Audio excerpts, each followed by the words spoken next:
utol.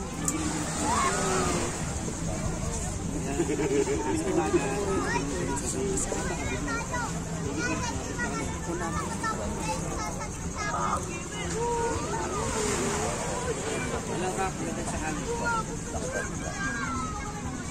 Ayan po lang ka kanta, daling kanta.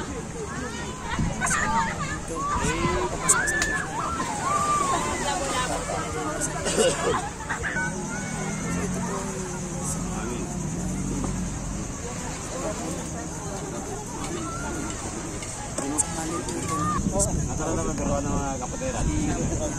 Mga kasama ko po ay galing pa po yan sa Utinga. Pumunta po rito para po sa pagbabasbas ng bagong kasamahan, bagong utol.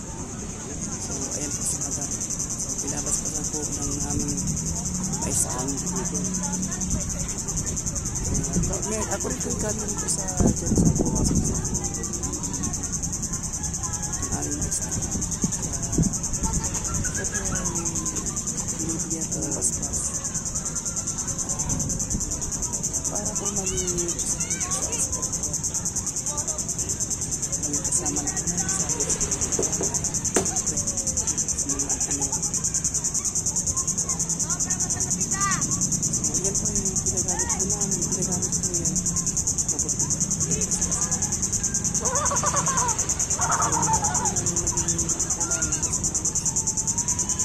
ginagamit po yan.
Pagdakat, protecting niya sa ulang barang. Daban niya ang sinubutin naman.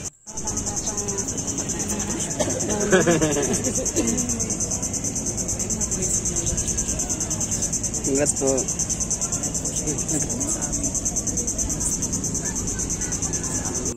Bagong utol si Madam. So yan po yung ako po ay binasbasan rin.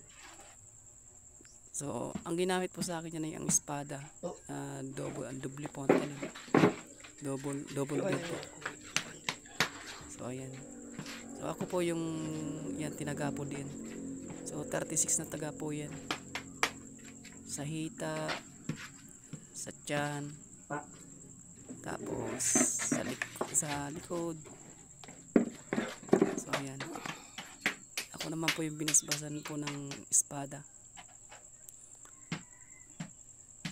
Ayan. So ayan po, tinataga po yan. Ayan. Sinusubukan po dyan yung kung umano po ang kabalsa yung katawan. Kung malakas pa po yung pananalig mo bilang isang miyembro ng spiritual. Ayan po. Ayan. Tinitesting po yung lahat. Yung pangalawang miyembro, sagrado ka na sa pala. Kung talaga malakas na pang spiritual mo. Kung pananalig mo po, kung malakas talaga. Yan, pati sa likod. Sinusubukan po ang espada. So hanggang dito lang mga